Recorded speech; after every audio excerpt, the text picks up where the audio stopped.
Je vous invite à tourner dans vos Bibles dans Psaume 39. Psaume 39. Donc, le titre du message, c'est « Mort trop tôt ». Mort trop tôt. Donc, nous allons étudier 3 cas dans la Bible, 3 histoires dans la Bible où des chrétiens sont morts jeunes et on pourrait penser qu'ils sont morts trop tôt. On pourrait se dire, ces personnes sont mortes trop tôt, c'est un âge trop jeune pour mourir. Donc nous allons étudier 3 cas et nous allons voir si nous pouvons en tirer des leçons. Nous allons voir les leçons que nous allons pouvoir apprendre de ces personnes qui sont mortes jeunes dans la Bible, des chrétiens qui sont morts jeunes. Donc, parce que je connais 2 frères qui avaient un ami chrétien, qui est mort dans sa jeunesse, qui est mort à l'âge de 20 ans. Et des fois, on ne comprend pas pourquoi des chrétiens meurent si jeunes, parce que quand on a une vie chrétienne, on a beaucoup de choses à faire dans nos vies, on a toute une vie à vivre quand on est chrétien, une bonne vie à vivre. Et alors pourquoi est-ce qu'on a un ami chrétien qui meurt comme ça aussi jeune? En général, quand quelqu'un meurt jeune, on se dit c'est trop jeune pour mourir, on ne devrait pas mourir jeune. Évidemment, il n'y a aucun âge où la mort est un phénomène plaisant, évidemment. Même quand on est âgé, c'est totalement déplaisant pour tout le monde quand il y a un décès. Mais ça nous paraît encore plus anormal quand la personne est jeune. On se dit, c'est trop jeune pour mourir. Donc, Psaume 39, donc c'est au milieu de la Bible. Si vous ouvrez la Bible au milieu, il y a de bonnes chances de tomber dans le livre des psaumes. Psaume 39, versets 4 à 7. Psaume 39, versets 4 à 7. Mon cœur s'est échauffé au-dedans de moi, ma méditation s'est embrasée comme un feu, ma langue a parlé. Éternel, fais-moi connaître ma fin et quelle est la mesure de mes jours, que je sache combien courte est ma durée. Voilà, tu as réduit mes jours à la mesure de 4 doigts, et ma durée est devant toi comme un rien. Oui, tout homme debout sur la terre n'est que vanité. Oui, l'homme se promène comme une ombre. Oui, c'est en vain qu'on s'agite. On amasse des biens et on ne sait qui les recueillera. Donc, ce que je veux noter ici dans ce psaume 39, c'est qu'au verset 5, il nous dit, fais-moi connaître ma fin et quelle est la mesure de mes jours, que je sache combien courte est ma durée. Donc, en fait, c'est une prière que l'on fait à Dieu pour se souvenir à quel point notre vie est courte et fragile. Au verset 6, voilà, tu as réduit mes jours à la mesure de 4 doigts, et ma durée est devant toi comme un rien. Oui, tout homme debout sur la terre n'est que vanité. Donc, en fait, tout ça, c'est pour nous rappeler que notre durée de vie, notre durée de vie est très courte. Donc, même si on meurt jeune, si on meurt vieux, dans tous les cas, c'est très court. Du point de vue de Dieu, c'est très court, c'est une vapeur. D'ailleurs, la Bible nous dit, en Jacques chapitre 4, verset 14, Jacques chapitre 4, verset 14, « Or, vous ne savez pas ce qu'il en sera de demain, car qu'est-ce que votre vie ?» Pour l'interrogation, qu'est-ce que votre vie? Ce n'est qu'une vapeur qui paraît pour peu de temps et qui s'évanouit ensuite. Donc Dieu nous rappelle que notre vie est fragile, notre vie est courte, ce n'est qu'une vapeur. Donc, il ne faut pas non plus s'étonner que la vie humaine nous paraisse si fragile, c'est tout à fait normal. Néanmoins, quand une personne meurt jeune, quand un chrétien meurt jeune, cela nous choque. Cela est choquant et nous nous disons c'est d'autant plus triste que la personne était plus jeune. Donc c'est des gens qui sont morts trop tôt, on va dire. Donc on va étudier 3 cas, 3 personnes dans la Bible qui sont mortes trop tôt et on va voir quelles leçons on peut en tirer. Donc premier cas, c'est dans 2 Rois chapitre 4. 2 Rois chapitre 4. Donc Ancien Testament, on a Genèse, Exode, Lévitique, Nombre, Deutéronome, Josué, Juge, 1 et 2 Samuel, 1 roi, 2 rois. 2 rois. 2 rois, chapitre 4. Vous n'avez peut-être pas la même édition. 2 rois. 4. Chapitre 4. 2 rois, chapitre 4.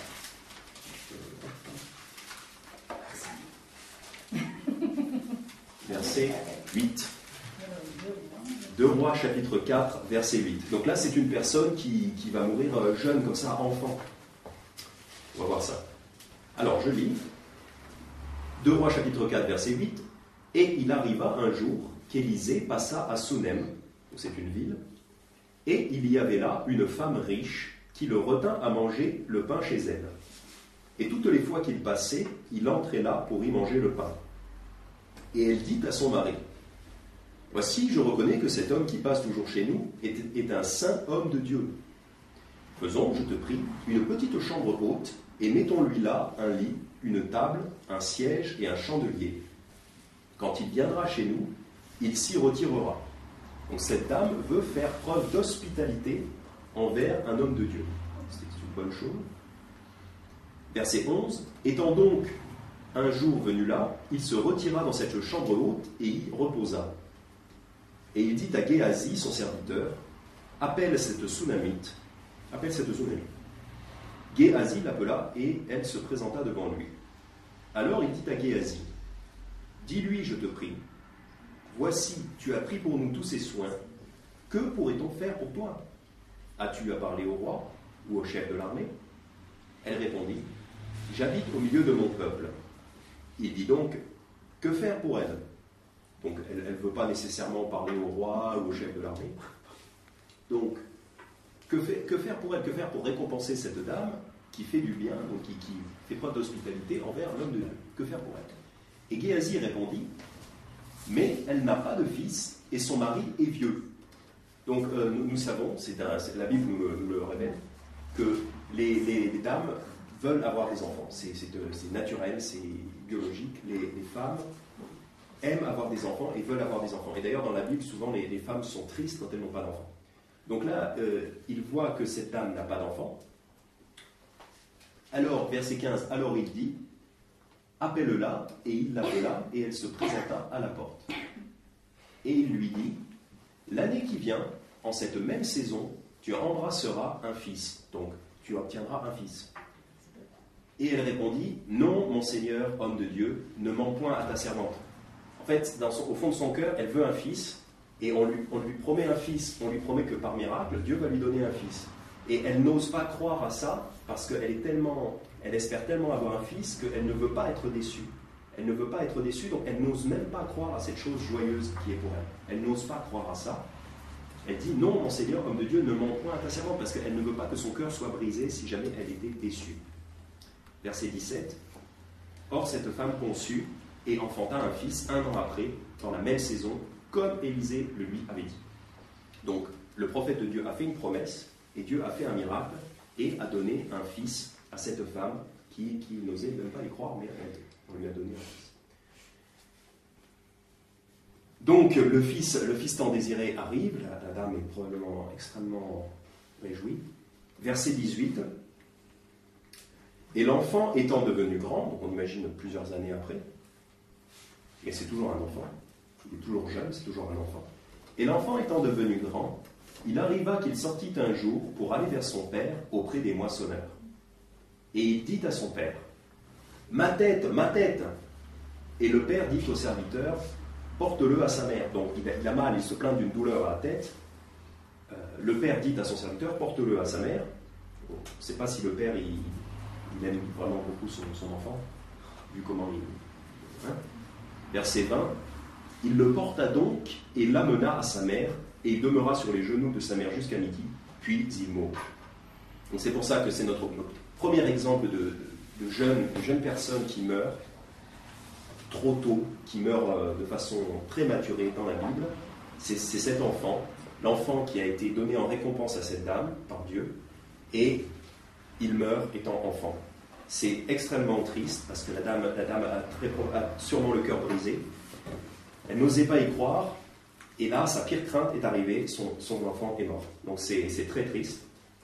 Alors après, dans l'histoire, on va pas le lire pour gagner du temps, mais on voit que, miraculeusement, l'enfant est ressuscité par Dieu. L'enfant, on lui redonne vie. Dieu redonne vie à l'enfant. Et pour nous, c'est pareil, si on perd des chrétiens, même si on perd des enfants, des chrétiens jeunes, eh bien, nous serons ressuscités un jour. Mais n'empêche que c'est quand même triste. Au moment où on perd la personne aimée, au moment où nous perdons cette personne que nous aimons, c'est très triste, il y a énormément de tristesse. Et cela peut nous arriver. Donc, c'est une situation qui peut très bien nous arriver, et qui est peut-être arrivée à certains d'entre nous, je ne sais pas, que nous perdions des êtres chers comme ça, très jeunes. C'est sûrement arrivé à plusieurs d'entre nous. Alors, la leçon que nous pouvons apprendre, qu'est-ce que nous pouvons apprendre ici? Qu'est-ce que nous pouvons apprendre de cette histoire? C'est une histoire triste, et c'est une leçon dure, mais il faut apprendre que quand Dieu nous donne des êtres chers pour être avec nous, en famille, en église, eh bien, Dieu peut nous les reprendre. Et parfois, Dieu nous les reprend trop tôt. Dieu nous les reprend même quand ces personnes sont encore jeunes, et c'est trop tôt, c'est extrêmement triste, c'est un déchirement. Et si la leçon est difficile, c'est quand même une leçon pour apprendre que les choses que Dieu nous donne dans cette vie, même les êtres chers, sont temporaires. Les choses sont temporaires. Si vous les regardez dans 1 Corinthiens chapitre 7,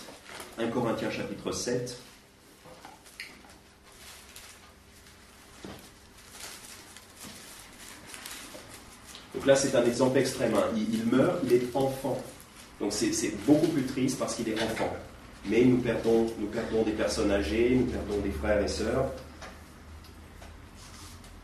Il faut que nous apprenions que toutes les relations que nous avons dans nos vies, tous les êtres que nous aimons, sont avec nous de façon temporaire dans ce monde.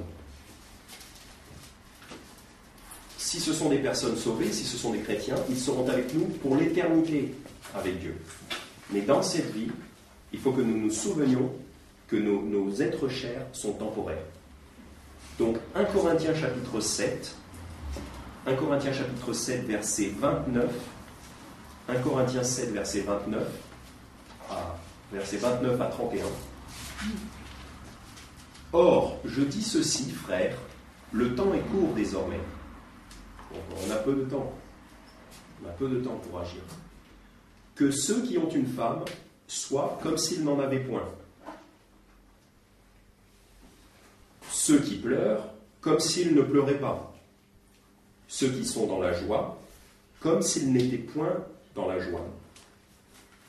Ceux qui achètent, comme s'ils ne possédaient rien. Et ceux qui usent de ce monde, comme s'ils n'en usaient point, car la figure de ce monde passe. Donc, ce qui est enseigné ici, c'est que même si vous avez une femme, si vous êtes triste, si vous êtes joyeux, si vous possédez des choses, ne laissez aucune de ces choses vous détourner de la vie chrétienne, ne laissez aucune de ces choses vous empêcher de vivre votre vie chrétienne et de servir le Seigneur, car, au verset 31, car la figure de ce monde passe. Donc ce monde est temporaire. Même les personnes que nous aimons sont temporaires ici-bas. Donc Dieu donne et Dieu peut reprendre. Et quand Dieu reprend, parfois cela nous semble trop tôt, mais il faut se souvenir que ces choses-là sont temporaires. 2 Corinthiens 4, verset 18, je vais juste le citer. « Puisque nous ne regardons point aux choses visibles, mais aux invisibles, car les choses visibles sont pour un temps, donc temporaires, mais les invisibles sont éternels. » Voilà, les choses visibles sont pour un temps, sont temporaires. Et donc, ce qu'il faut essayer d'être, c'est pas facile, évidemment, c'est pas facile, car quand on perd un être cher, il y a de la douleur, évidemment. Et Dieu le sait, Dieu le respecte. Mais il faut essayer, il faut que nous fassions l'effort d'être comme Job. Donc, si vous voulez regarder dans Job chapitre 1, Donc le livre de Job, c'est juste avant les psaumes. Juste avant les psaumes. Il faut essayer de prendre exemple sur Job. Donc quand Job perd tous ses enfants, parce que Job va perdre tous ses enfants, toutes ses richesses, mais surtout tous ses enfants vont mourir. Et Job dit, en Job chapitre 1, verset 21, donc Job chapitre 1, verset 21, juste après avoir perdu tous ses enfants, il dit « Nu je suis sorti du ventre de ma mère, et nu j'y retournerai. L'Éternel a donné, l'Éternel a ôté, que le nom de l'Éternel soit béni. » En tout cela, Job ne pécha point et n'attribua rien de mauvais à Dieu. Et il faut se souvenir que Job vient juste de perdre ses enfants. Et malgré cette extrême douleur que Job a subie, Job n'accuse pas Dieu. Job ne dit pas c'est la faute de Dieu, ah Dieu, pourquoi tu m'as fait ça, pourquoi tu m'as enlevé mes enfants.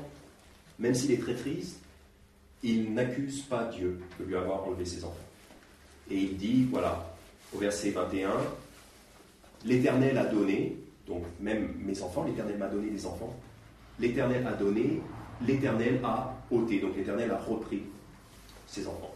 Que le nom de l'Éternel soit béni, malgré ça. Leçon difficile, mais c'est la première leçon qu'on peut apprendre de cette mort prématurée. Deuxième cas que nous allons regarder, donc cette fois on va regarder dans 1 Roi, chapitre 14. Donc 1 Roi, tout à l'heure on était dans 2 Rois. Donc si vous voulez regarder dans 1 Roi, chapitre 14, 1 Roi, chapitre 14,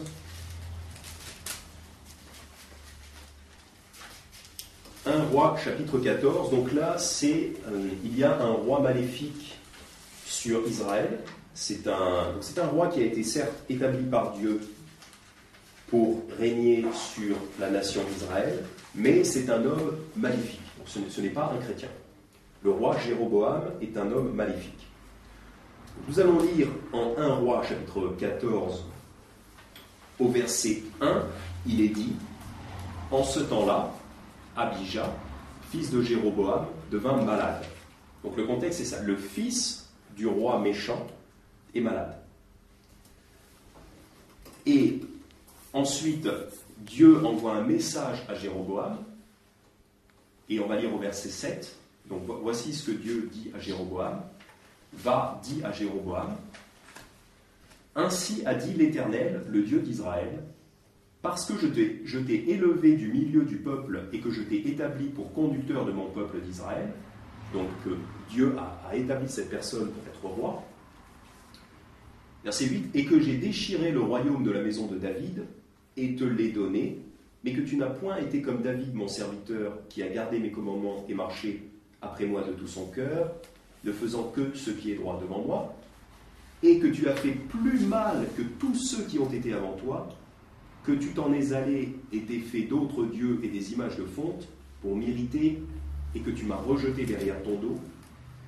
À cause de cela, voici, je vais faire venir du mal sur la maison de Jéroboam. Je retrancherai ce qui appartient à Jéroboam, jusqu'à un seul homme, tant ce qui est serré que ce qui est abandonné en Israël. Et je raclerai la maison de Jéroboam comme on racle le fumier, jusqu'à ce qu'il n'en reste plus.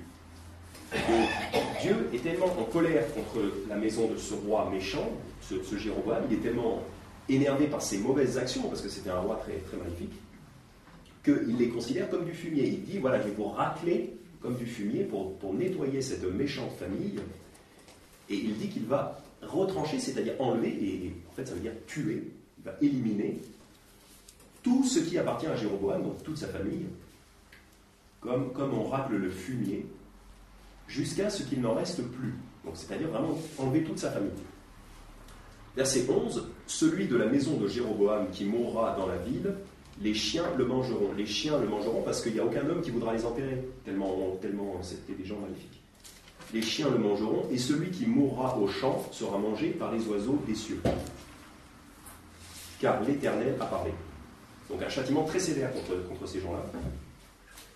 Toi donc, lève-toi et va-t'en en ta maison. Donc là, il parle à la femme de Jéroboam qui apporte ce message. C'est la femme de Jéroboam qui apporte ce message. Donc Dieu dit à la femme de Jéroboam, toi donc, lève-toi et va-t'en en ta maison. Aussitôt que tes pieds rentreront dans la ville, l'enfant mourra. Donc l'enfant malade qu'on avait vu au verset 1, ce fils de Jéroboam, eh bien, aussitôt que la femme de Jéroboam va revenir, va rentrer à la maison, l'enfant mourra. Verset 13, « Et tout Israël mènera deuil sur lui et l'ensevelira, car lui seul, de la maison de Jéroboam, entrera au tombeau, parce que l'Éternel, le Dieu d'Israël, a trouvé quelque chose de bon en lui seul, de toute la maison de Jéroboam. » En fait, là, ce qu'il faut comprendre, c'est qu'il y a une famille très maléfique, la famille de Jéroboam. Toute la famille est maléfique. Les enfants, les parents, toute la famille est maléfique, sauf ce fils, Abijah, qui est malade. Et l'Éternel Dieu va éliminer toute cette famille, sauf cet enfant.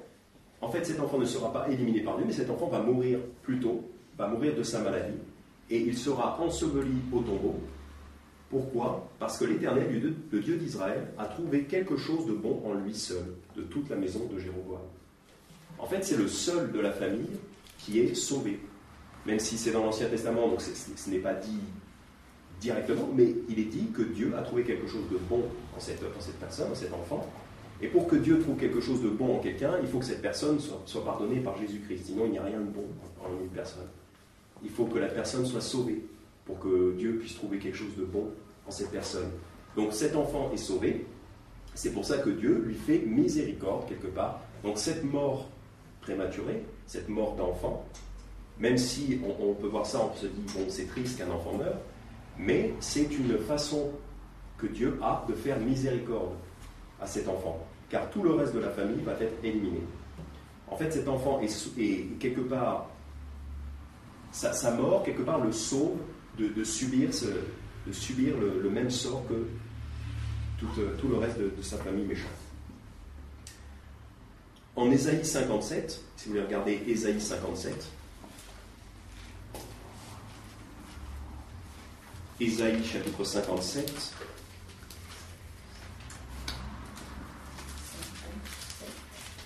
Ésaïe 57, versets 1 et 2. Ésaïe 57, versets 1 et 2.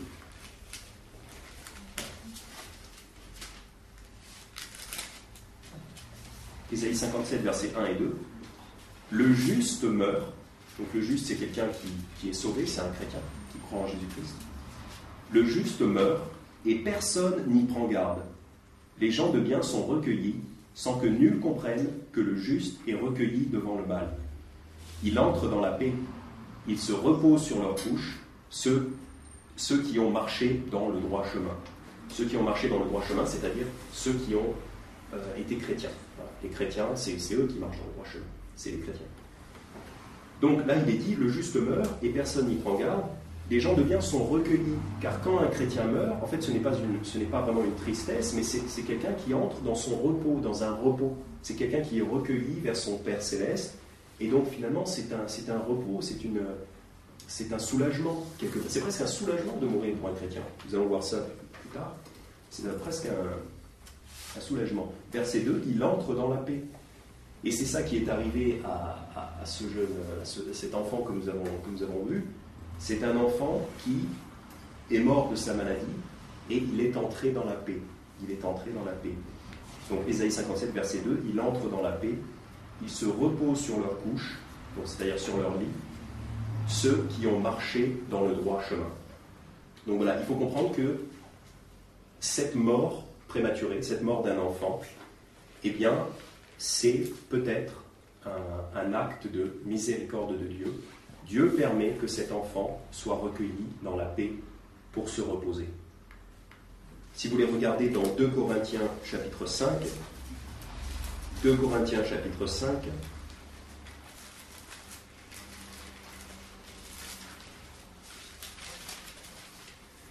sinon soit il aurait vécu toute sa vie dans une famille qui déteste Dieu, soit il aurait subi le même châtiment que tout le reste de sa famille. Donc, les deux solutions n'étaient pas...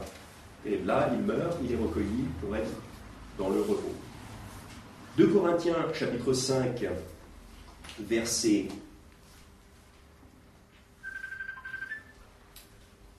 soit verset 8. 2 Corinthiens chapitre 5, verset 8.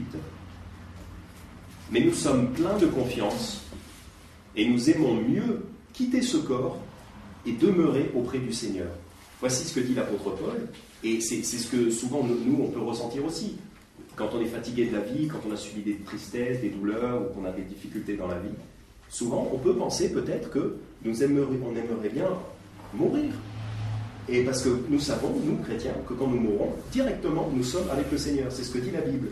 La Bible dit, 2 Corinthiens chapitre 5, verset 8, nous sommes pleins de confiance et nous aimons mieux quitter ce corps et demeurer auprès du Seigneur.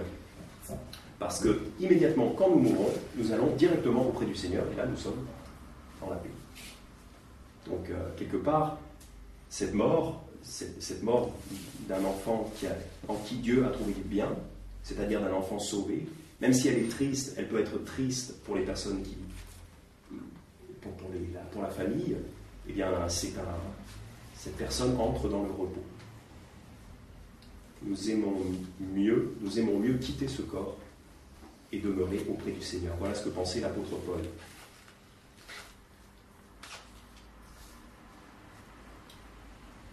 Donc, voilà, évidemment, il y a la tristesse. La tristesse est toujours là si on perd un être cher.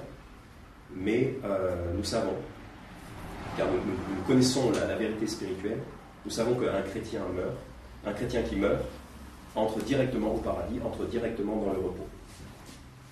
Et que ces gens-là se reposent en attendant la résurrection. C'est pour ça que Jésus, je voudrais qu'on remarque ces choses-là. En Marc chapitre 5, c'est pour ça que Jésus, quand il parle des personnes qui sont décédées, des chrétiens qui sont décédés, en fait, ils disent que ces personnes dorment. Et Jésus va dire des personnes qui sont décédées que ces personnes dorment. Parce que les personnes qui sont décédées en croyant en Jésus, eh bien, ces personnes ne sont pas vraiment mortes, elles dorment, elles se reposent en attendant la résurrection. 998. Marc chapitre 5. Vous avez la même numérotation. Marc 5, verset 39. Non, pas même. Non, pas même.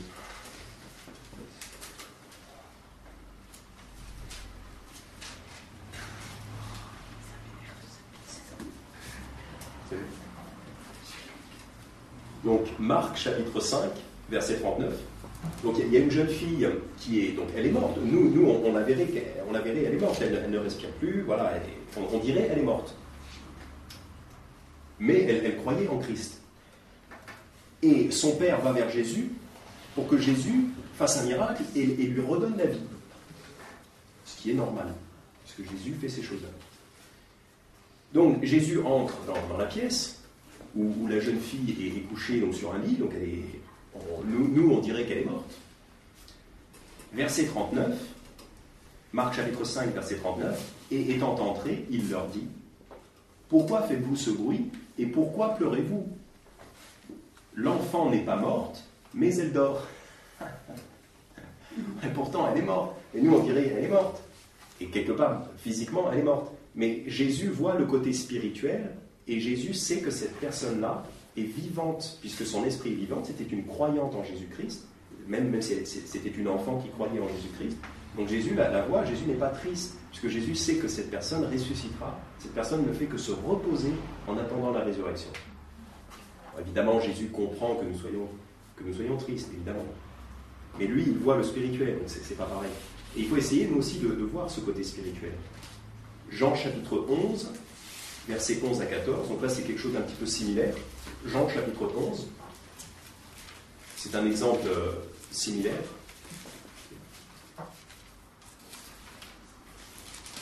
Donc après Marc, vous avez Luc, après vous avez Jean. Jean chapitre 11, versets 11 à 14. Donc là cette fois c'est l'ami de Jésus, son ami Lazare, qui s'est endormi. En fait, nous on dirait qu'il est mort. Jean chapitre 11, verset 11. Il parla ainsi, et après il leur dit, Lazare, notre ami, dort, mais je vais l'éveiller. Voilà comment Jésus considère la mort d'un croyant. Pour Jésus, la mort d'un croyant, ce n'est pas une mort, c'est juste un sommeil. Et ensuite, Jésus vient et il nous réveille de ce sommeil. C'est la résurrection. Lazare, notre ami, dort, mais je vais l'éveiller, je vais le réveiller. Ses disciples lui dirent, Seigneur, s'il dort, il sera guéri. En fait, ils ne comprennent pas. Or, verset 13, or Jésus avait parlé de la mort de Lazare, mais ils crurent qu'il parlait du repos du sommeil. Alors Jésus leur dit ouvertement, Lazare est mort. Parce que quand Jésus dit Lazare dort, c'est parce que Jésus comprend que Lazare est mort physiquement, mais qu'en esprit, il est vivant. Qu'un jour, il va ressusciter. Mais comme ses disciples ne comprennent pas, Jésus est obligé de leur dire directement, il est mort, il est mort. Et ne vous inquiétez pas, je vais le réveiller. C'est comme s'il dorme. Voilà. Donc c'était le deuxième exemple, le deuxième point, le deuxième exemple d'une personne qui meurt jeune, un enfant qui meurt jeune. Eh bien, si c'est un enfant qui croyait en Jésus, cet enfant se repose en attendant la résurrection. Et enfin, troisième exemple d'une personne qui meurt trop jeune, on peut le trouver donc dans Actes chapitre 6. Actes chapitre 6, il s'agit du diacre Étienne. Il s'agit de Étienne. Donc Actes chapitre 6, verset 5. Cette proposition plut à toute l'assemblée, et ils élurent Étienne, homme plein de foi et du Saint-Esprit, et Philippe, etc., et d'autres personnes.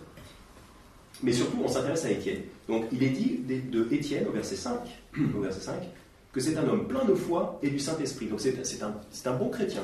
Il est plein de foi et du Saint-Esprit. C'est un excellent chrétien. Verset 8.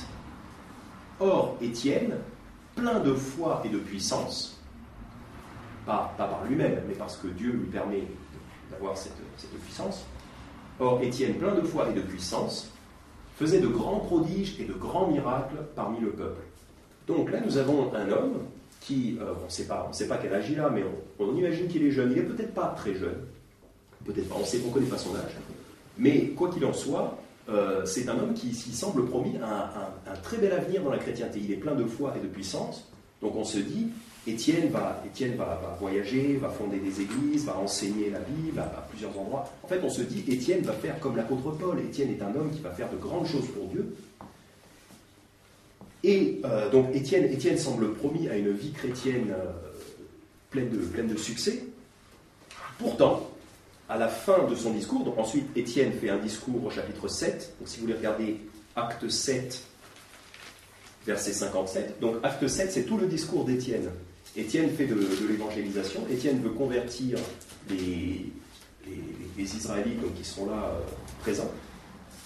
Étienne fait tout un discours.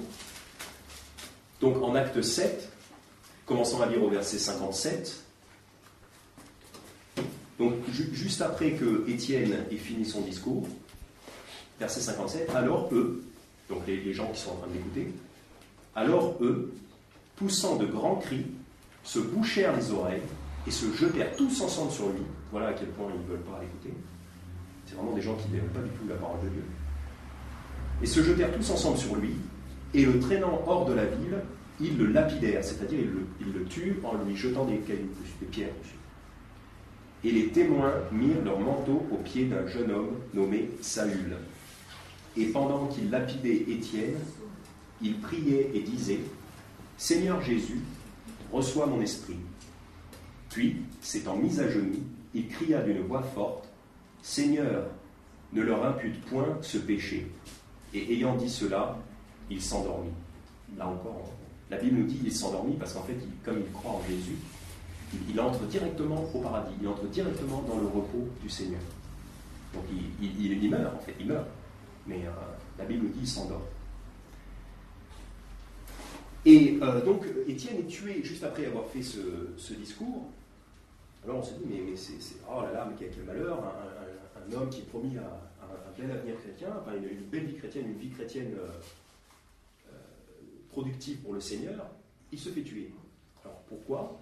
Eh bien, si vous voulez regarder dans Luc chapitre 21, en fait la raison c'est que parfois Dieu permet à des chrétiens, même les meilleurs chrétiens, les chrétiens les plus zélés, les chrétiens les plus efficaces, Dieu permet que ces chrétiens-là meurent, soient tués pour servir de témoignage. C'est en fait ce qu'on appelle les martyrs. Ce sont des chrétiens qui vont servir de témoignage par leur mort. Luc chapitre 21, versets 12 à 19. Luc 21, versets 12 à 19. Là, c'est un peu un passage qui parle un petit peu de ce que va être la vie chrétienne. Luc 21, versets 12 à 19. Donc c'est Jésus qui parle à ses disciples. Bon, ça parle de la fin des temps et du retour du Christ, mais ça nous donne aussi des informations sur les choses qui vont arriver dans l'aventure chrétienne. Donc Luc 21, verset 12. Mais avant tout cela, verset 12 à 19. Mais avant tout cela, ils mettront les mains sur vous et vous persécuteront, vous livrant aux synagogues et vous mettant en prison et vous menant devant les rois et devant les gouverneurs à cause de mon nom. Et cela sera pour vous une occasion de témoignage. Donc on a vu que c'est pour ça, même si Étienne a été tué, il a quand même eu l'occasion de témoigner. Mettez-vous donc dans l'esprit de ne point préméditer votre défense, car je vous donnerai une bouche et une sagesse à laquelle tous vos adversaires ne pourront contredire ni résister. Donc ça, le verset 15, c'est très intéressant parce qu'en fait, si on revient dans Actes chapitre 6, j'aurais dû vous dire d'y rester, Dieu, Jésus-Christ, promet qu'il va donner à ses disciples une bouche et une sagesse, donc des paroles, à laquelle tous vos adversaires ne pourront contredire ni résister. C'est-à-dire que la sagesse de Dieu est tellement vraie, et tellement sage, que personne ne peut rien dire contre ça. Personne ne peut contredire la sagesse de la Bible. C'est promis dans Luc 21. Et en Acte 6, il est dit, au verset 9, donc on avait été présenté avec Étienne, au verset 8, on a été présenté avec Étienne, au verset 9, mais quelques personnes de la synagogue, dites des affranchis, et de celles des Cyrénéens, des Alexandrins et des hommes originaires de Cilicie et d'Asie, se présentèrent pour disputer contre Étienne. Et ils ne pouvaient résister à la sagesse et à l'esprit par lequel il parlait. Donc là, nous voyons en Acte 6 que Étienne remplit exactement la promesse qui a été donnée par Jésus en Luc 21. Puisqu'en Luc 21, Jésus a dit qu'il allait leur donner une sagesse à laquelle personne ne pourrait résister ni contredire. Et en Acte 6, on voit que Étienne accomplit cette promesse du Seigneur Jésus. Étienne vraiment agit comme ça. Et ses adversaires ne peuvent pas répondre. Parce que la Bible est vraie, la Bible est la vérité. Donc on ne peut pas s'opposer à la Bible. On ne peut pas raisonnablement s'opposer à la Bible. On peut se boucher les oreilles, on peut crier « Ah non, je ne veux pas écouter ». On peut être violent envers les chrétiens. Et d'ailleurs, ils sont violents envers Étienne. Mais on ne peut pas, de façon raisonnable et sage, s'opposer à la Bible. Et en Luc 21 au verset 16, Luc 21 verset 16, donc je continue à lire, « Vous serez même livrés par vos parents, par vos frères, par vos proches et par vos amis, et ils feront mourir plusieurs d'entre vous. » Donc là, on voit bien que Jésus avait bien prédit que certains chrétiens seraient tués à l'occasion d'un témoignage, que certains chrétiens seraient mis à mort. Donc ce n'est pas vraiment surprenant si un homme comme Étienne se fait tuer. Certes, c'est choquant, on se dit, il allait être un très bon chrétien, et puis paf, il se fait tuer. Mais c'était prévu par le Seigneur Jésus. Donc c'est tout à fait normal. Et quelque chose d'intéressant de noter, c'est qu'en Acte 7,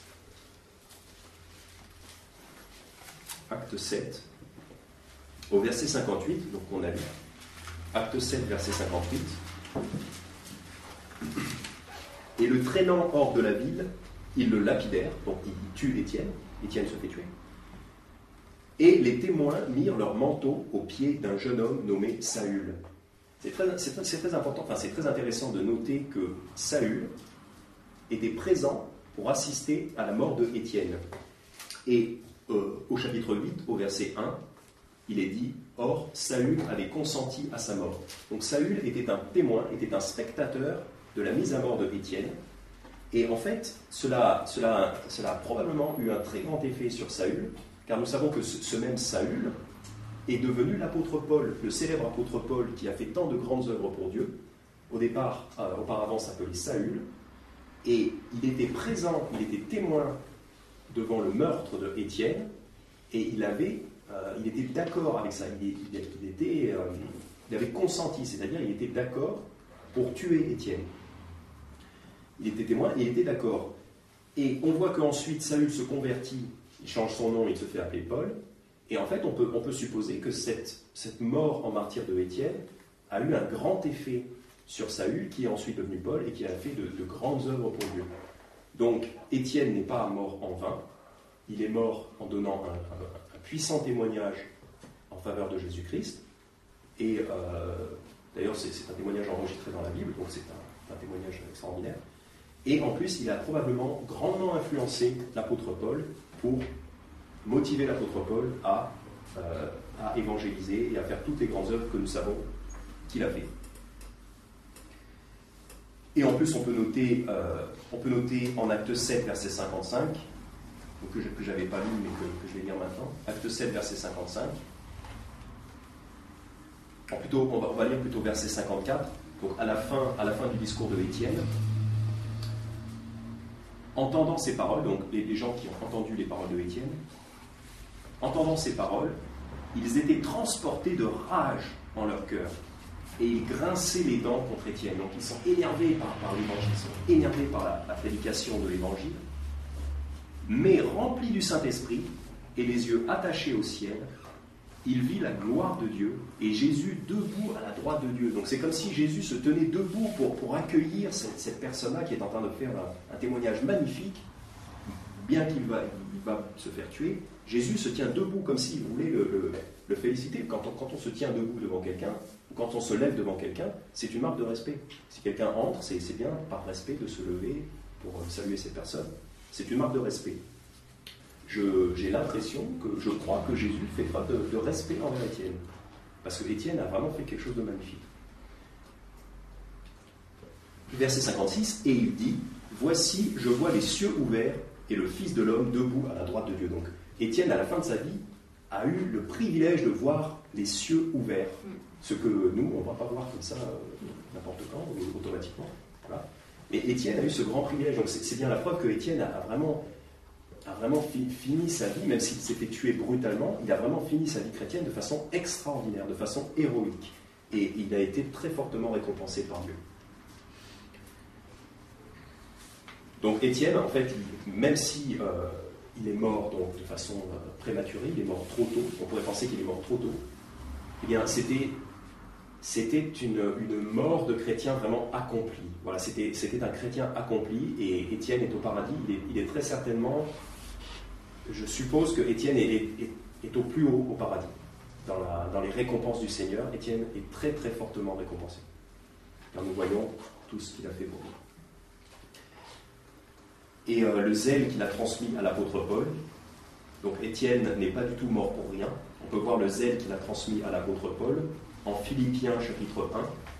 Philippiens chapitre 1. Donc on a vu que Paul était témoin de ce meurtre. Et ce zèle, en fait, c'est transmis à Paul. Philippiens chapitre 1, verset 20. Philippiens chapitre 1, verset 20. Selon ma ferme attente et mon espoir que je ne recevrai aucune confusion en rien, mais qu'en toute assurance, Christ, qui a toujours été glorifié dans mon corps, le sera encore à présent, soit par ma vie, soit par ma mort. Donc là, ce que Paul dit, c'est qu'il dit, voilà, je souhaite que Christ soit glorifié, que ce soit dans ma vie ou dans ma mort. Et bien que Christ soit glorifié. Verset 21, car pour moi, Christ est ma vie, et la mort m'est un gain. Paul dit, pour moi, vivre, c'est Christ. Toute ma vie est centrée autour de Christ. Toute ma vie tourne autour de Christ. Et la mort m'est un gain. Pour moi, mourir, c'est gagner. Parce que je vais auprès de Dieu quand je meurs. Voilà ce que disait Paul. Et ce zèle s'est transmis à lui. Probablement que la mort de Étienne a eu un effet sur le zèle de l'apôtre Paul. Voilà. Donc, en conclusion, on a vu trois cas différents donc de personnes qui vont mourir trop tôt. Donc, des enfants, 2 enfants et puis Paul. C'est pas forcément, ça n'explique pas forcément tout. Hein. Évidemment, je n'explique pas forcément tout dans ce message. Hein. Il peut y avoir d'autres raisons. Voilà. Mais les leçons que nous pouvons en tirer, c'est que, premièrement, il faut se souvenir que les êtres chers que Dieu nous donne dans cette vie sont temporaires.